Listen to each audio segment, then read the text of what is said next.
আগত আমার শ্রদ্ধেয় জনাব আবুল খায়ের সাহেব এবং সম্মানিত আগাম সদস্যদের সকলকে সালাম এবং শুভেচ্ছা জানাচ্ছি। এটা বলতে গেলে একটা অভিজাত ব্যবসা। আমরা যা করি নিজেদের দক্ষতা পরিচয় দিয়ে আমরা আস্থা অর্জন করা সম্ভব আমাদের দক্ষতা এবং সততার কারণে। কিন্তু বর্তমান প্রেক্ষাপটে আপনারা জানেন ট্রাভেল এজেন্সি নিয়ে বিভিন্ন মহলে ব্যবসা করি, যে ব্যবসাটাতে সম্মান রয়েছে, যে ব্যবসাটার পরিচয় দিতে আমরা গর্ববোধ করি, সেটা আজকে সম্মানিত সদস্যবৃন্দ এবং সাংবাদিক ভাই বোনেরা করেছে। ইতিমধ্যে উপদেষ্টা পরিষদ এর অনুমোদন দিয়েছে। এখন অপেক্ষায় শুধু আইন মন্ত্রণালয়ে যাবে, মিটিং হবে, ওখানে শুধু শব্দ চয়নগুলো ঠিক করবে, মহামান্য রাষ্ট্রপতির কাছে যাবে, ওখান থেকে অধ্যাদেশ আকারে পাশ হয়ে আসবে এবং আইন মন্ত্রণালয় গেজেট প্রকাশ করবে। খুবই দুঃখের বিষয়, এতে এমন কিছু বিষয় সংযুক্ত এবং সন্নিবেশিত হয়েছে যেগুলো নিয়ে আপনারা যদি পরিবার কিছুক্ষণ আগে ব্যাখ্যা করলেন, এই বিষয়গুলো সহ আরো কিছু বিষয় রয়েছে যেটা আমাদের ট্রাভেল এজেন্সি ব্যবসার জন্য হুমকি স্বরূপ। এমনকি আমাদের ট্রাভেল এজেন্সি ব্যবসাটা বন্ধ হয়ে যেতে পারে। কাদের? যারা 9,000 ট্রাভেল এজেন্সি রয়েছে তাদের জন্য এটা একটা ভয়ঙ্কর একটা কালো আইন হতে যাচ্ছে। আমি আপনাদের ধৈর্য যদি ঘটাবো না, আমি যেহেতু ফরিদ ভাই ইলাবোরেটলি এটা ব্যাখ্যা করেছেন, আমি কয়েকটা পয়েন্ট ধরে শুধু কথা বলবো যে বিষয়গুলো এখানে এসছে। এখানে 2013 সালের 61 নং ধারা উপধারা উমটা সংযোজন করবে। সেখানে বলা আছে অন্য ট্রাভেল এজেন্সি থেকে হলফনামায় টিকিট ক্রয় বিক্রয় করিলে, মানে আমাদের হলফনামা দিতে হবে। আমরা আগের যে হলফনামাটা দিতাম যে যাত্রীদের সাথে প্রতারণা করবো না, এটা করবো না, ওটা করবো না, এর সাথে এটা যুক্ত হবে। তার মানে কি B2B করা যাবে না। আচ্ছা, B2B কেন করা যাবে না? যেখানে বাংলাদেশে আপনার গ্রোসারি থেকে শুরু করে ব্যাংক পর্যন্ত B2B হয়।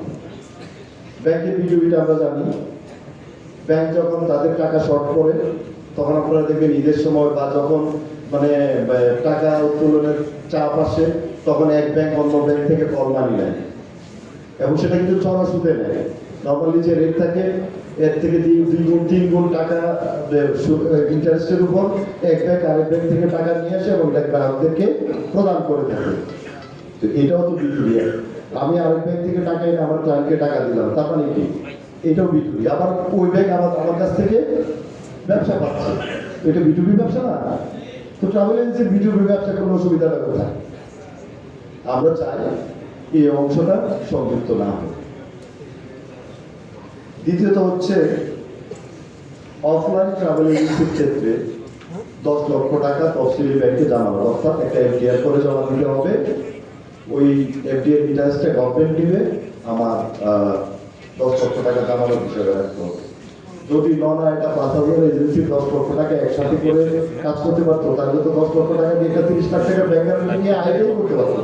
আপনারা জানেন আমাকে 30% 40% মার্জিনে অনেক ব্যাংকই আমাদেরকে দেয়, ব্যাংক গ্যারান্টি দেয়। সেটা তো পাচ্ছে না, তাদের সক্ষমতা নেই। আমাদের সক্ষমতা নেই, যে কারণে আমরা পাচ্ছি না। তাহলে আমরা এই 10 লক্ষ টাকা কিভাবে সরকারকে জামানত দিব?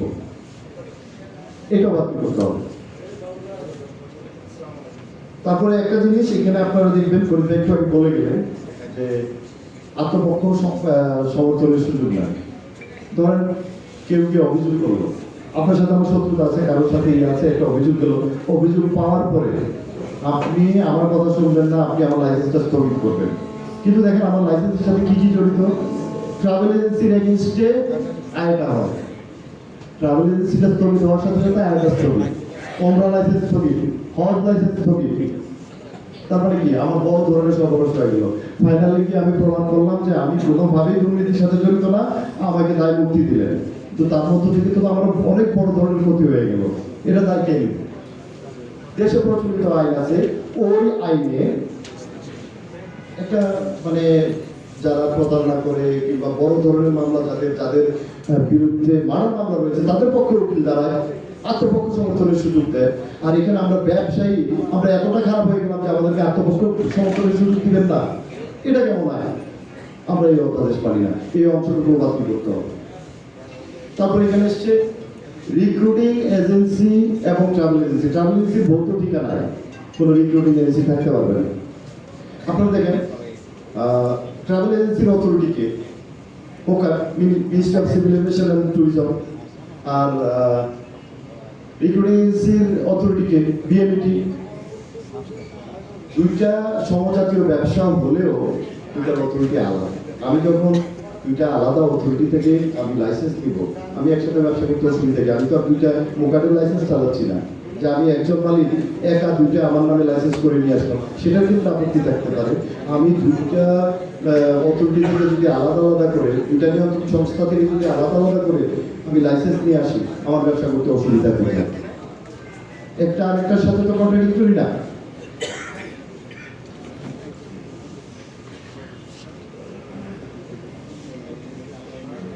আরেকটা হচ্ছে জরিমানার বিষয়, যে আমাদের আগে ছিল হচ্ছে 6 মাসের কারাদণ্ড প্লাস আপনার 5 লক্ষ টাকার জরিমানা, কোনো অভিযোগ যদি প্রমাণিত না। এখন এটাকে জামানতের মানে আপনার জরিমানা এবং জেলের পরিমাণটা 3 বছরের জেল, 50 লক্ষ টাকা জরিমানা। দেখেন এইটা প্রায় 10 গুণ, এইটা 6 গুণ।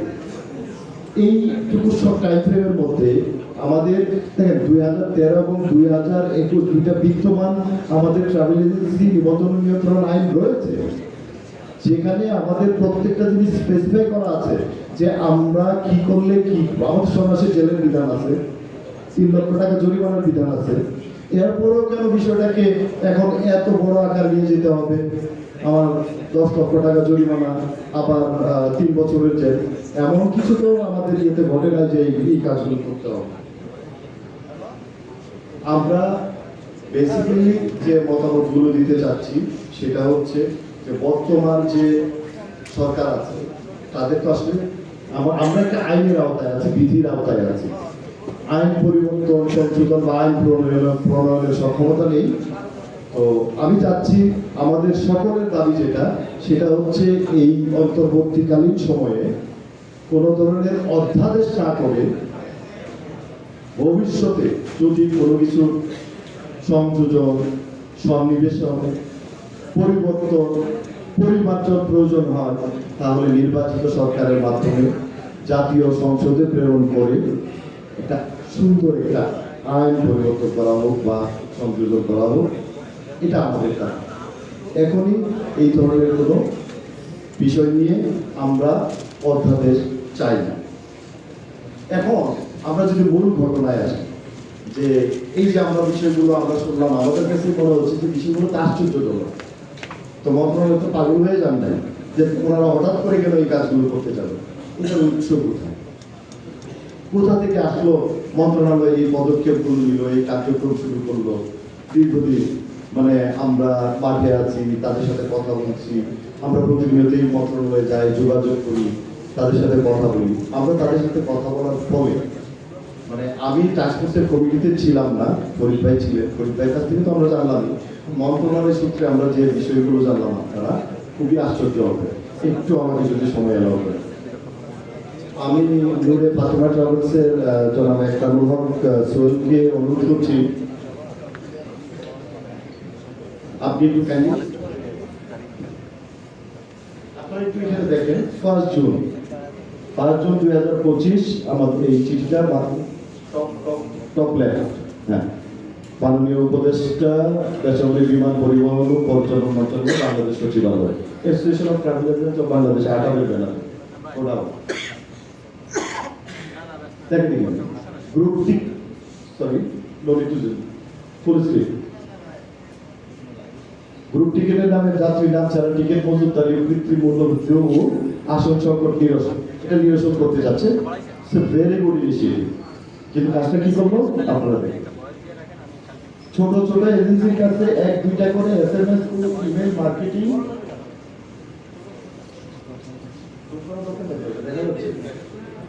ছোট ছোট এজেন্সির কাছে 1-2টা করে এসএমএস ও ইমেল মার্কেটিং এর মাধ্যমে বিক্রয় করা হয়।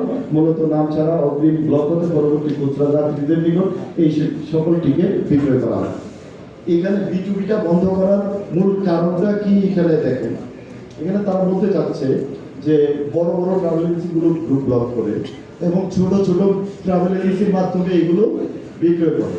তার মানে কি, এই মানে যেটা তারা সিন্ডিকেট, কথিত সিন্ডিকেট তৈরি করেছে বিভিন্ন মন্ত্রণালয়ে, বাংলাদেশ ব্যাংকে, তারপরে আপনার দুদকে, তারপরে আপনার কি বলে কর্পোরেটর কাছে চিঠি দিয়েছে, তাদের ভাষাগুলো এরকম ছিল। ছোট ছোট যে ট্রাভেল এজেন্সিগুলো তারা যে বড়দের কাছ থেকে ট্রাভেল, তাদের বক্তব্যটা এরকম ছিল, যেটা আমাকে একজন জয়েন্ট সেক্রেটারি আমাকে বললেন যে আপনারা তো 30,000 টাকার টিকিট নিয়ে আপনারা 40,000 বিক্রি করেন, আর ছোট এরানি আরো 20,000 টাকা দিয়ে 60,000 টাকা এটার দাম করে। ওই কনসেপ্ট থেকেই বিজুলি বন্ধের বিষয়টা আসে, যেটা আমাদের এখানে ঘটে নাই কখনো। আইন পরিবর্তনের বিষয়টা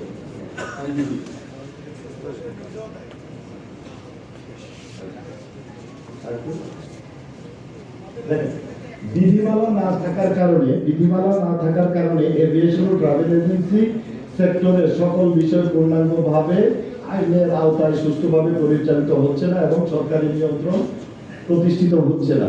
ফলে বিভিন্নভাবে মার্কেটে বিশৃঙ্খলা ও অনিয়ম সংঘটিত হচ্ছে। এটার অর্থ কি দাঁড়ায়? আমাদের কি আইন নাই? আমাদের বিদ্যমান আইন আছে, ওই আইনের আওতায় ট্রাভেল এজেন্সি নিবন্ধন হচ্ছে এবং নিয়ন্ত্রণও হচ্ছে। তারা বলছে যে বিধিমালা আইন না থাকার কারণে এখন আইন পরিবর্তন করা দরকার। আর ওই যে জিএসএর বিষয়টা যেটা বলছে, জিএসএ নিয়োগ বাধ্যতামূলক না করে ঐচ্ছিক টাকার ব্যবস্থা করাও আইনের পরিবর্তন হয়। জিএসএ আমাদের কেউ, জিএসএ এয়ারলাইনের বলতে গেলে বাংলাদেশে যেমন আমাদের ডিস্ট্রিবিউটর থাকে বিভিন্ন মাল্টিন্যাশনাল কোম্পানি, জিএসএ ওইভাবে কাজ করে, তারা ওভাররাইড কমিশন। জিএসএ আমাদের কেউ না, জিএসএ এর পক্ষে বলছি না, কিন্তু আমি দেশের পক্ষে একটা কথা বলি। আমাদের ট্রাভেল এজেন্সি কমিশন হচ্ছে 7%, আর জিএসএ কম বেশি 3%, কারোটা বেশি কারোটা একটু কম, 3%। এখন একটা ফরেন ক্যারিয়ার যদি বাংলাদেশে টিকিট বিক্রি করে, সেক্ষেত্রে ট্রাভেল এজেন্সি কমিশন দেয় 60 টাকা আর জিএসএ কে দেয় 3 টাকা, তাহলে কি দাঁড়াবে 10 টাকা। এই 10 টাকা বাংলাদেশে থাকে, আর 90 টাকা তারা তাদের দেশে ডেবিট করে নিয়ে যায়। কারণ জিএসএ নাই, সেক্ষেত্রে কি ট্রাভেল এজেন্সি কমিশন 60 টাকা, 93 টাকা তারা 93 টাকা তারা কি করবে, ডেবিট করে তাদের দেশে নিয়ে যাবে 3 টাকা বেশি। তার মানে কি, যদি 100 কোটি টাকা বিক্রি করে 3 কোটি টাকা বেশি নিয়ে গেল, আর যদি জিএসএ থাকে 3 কোটি টাকা কম যাবে বাংলাদেশ ব্যাংকের রিজার্ভ থেকে। তারপরে হচ্ছে জিএসএ যে টাকাটা প্রফিট করে তার থেকে ট্যাক্স দেয়, জিএসএ যারা স্টাফ আছে তারও ট্যাক্সেবল মানে স্যালারি। তাহলে এইটা বাধ্যতামূলক না করার আমি তো কোনো যুক্তি দেখি না। আবার আইনের পরিবর্তন আর এবং সবার কিছু জানে যেখানে সংযুক্তিগুলো আছে।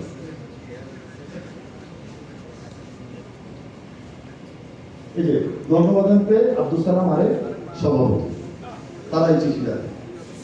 একটু 6 নম্বরের সংযুক্তিটা দেখেন। সরকারি নির্দেশনা অমান্য করে গ্রুপ টিকিট বিক্রয়ে বিজ্ঞাপনের নমুনা করি। আচ্ছা, আপনি সিস্টেম থেকে একটা দিলেন, মেসেজ দিলেন যে এই তারিখে ভাড়া এত, আমি বিক্রি করবো আমার বিক্রি বাড়ানোর জন্য। তার মানে কি, আপনি গ্রুপ করলেন? হ্যাঁ, এই যে বিষয়গুলো দিয়ে অনেকগুলো মানুষকে, শুধু এই সংযুক্তিটা দিয়ে 30টা ট্রাভেল এজেন্সিকে অনেক হয়রানি করেছে। এই 30টা থেকে এখন এটা 3,000-এর রূপান্তরিত হয়েছে, যেটা আয়কর গোয়েন্দা। ইভেন আপনারা জানলে অবাক হবেন যে যারা এই কাজটা করেছে সর্বশেষ আয়কর গোয়েন্দা তাদেরকেও ধরেছে। মানে এই সেক্টরে কেউ মাপ পাবে না। মানে এখন ট্রাভেল এজেন্সি মানে কি আপনারা জানেন, মাপ ভাই থাকলে সুবিধা হতো। মাপ ভাই যখন এই বিষয়গুলো নিয়ে উনি যখন দায়িত্ব ছিলেন তখন কাজ করেছিলেন, সেটা হচ্ছে আমরা যে এআইডিটা প্রদান করি টিকিটের সাথে, সেটা ছিল আমাদের ফাইনাল সেটেলমেন্ট। টিকিট ইস্যু করবো, আমরা যে আইডিটা প্রদান করবো, এই আইডি সার্টিফিকেট দিব, ট্রাভেল এজেন্সির ফাইনাল সেটেলমেন্ট। তাই না ভাই? এখন কিন্তু সেটা হচ্ছে না। এই একটা কারণে প্রত্যেকটা ট্রাভেল এজেন্সি মানে কাউকে বলতেছে আপনি 5 কোটি টাকা অতিরিক্ত দেন, আপনার ব্যাংকে যে ট্রানজাকশন হচ্ছে আর ইয়ে হচ্ছে এটার সাথে মিলে না। আমাদের তো অনেকের অন্য টাকাও ঢুকে, অনেক টাকাও ঢুকে ব্যাংক স্টেটমেন্টে। এইসব কারণে এখন আবার এগুলো ধরা শুরু করেছে। আগে কিন্তু আমাদের ফাইনাল সেটেলমেন্ট ছিল শুধু এই একটা কাজে। আপনার বাংলাদেশ ব্যাংক বলে, আয়কর গোয়েন্দা বলে, তারপরে আপনি মিনিস্ট্রি তো আপনারা জানেনই মিনিস্ট্রি কি করতেছে এখন আমাদের যে আইন পরিবর্তনের বিষয়ে অধ্যাদেশে তারা যেতে বাধ্য হয়ে গেছে। আইন করার ক্ষমতা তাদের নেই, অধ্যাদেশে যাচ্ছে, যেটা রাষ্ট্রপতি করবে। তো আর রাষ্ট্রপতি, মাননীয় রাষ্ট্রপতি যখন সাক্ষাৎ মানে স্বাক্ষর করবে, এটা পরবর্তীতে চেঞ্জ করার খুব কঠিন। হ্যাঁ, একটা রাস্তা আছে, যখন নির্বাচিত সরকার আসবে, সংসদ যদি এটাকে পাস না করে, সেক্ষেত্রে তো এটা বাতিল হয়ে যাবে। কিন্তু আপাতত আমরা ভয়ঙ্কর একটা অবস্থায় অবস্থান করছি। তো আপনারা বিষয়গুলো দেখে জানলেন, বাকি আমাদের ভবিষ্যৎ করণীয় কি, আমরা কিভাবে, আমাদের কে কি করেছে সেদিকে আমরা খুব একটা গুরুত্ব দিচ্ছি না। আমাদের যে অধ্যাদেশে B2B সহ অন্যান্য যে আমাদের সমস্যাগুলো এখানে আসছে, এগুলো কিভাবে প্রতিহত করা যায় সকলে মিলে আমরা সেই ব্যবস্থা করব। আমাদের আরেকটা বিষয় আমরা একটু আপনাদেরকে বিগত কমিটি তারা কি করেছে সেই বিষয়ে আরেকটা বিষয় আমি একটু আলোকপাত করতে চাই। আপনারা এখানে একটু লক্ষ্য করবেন,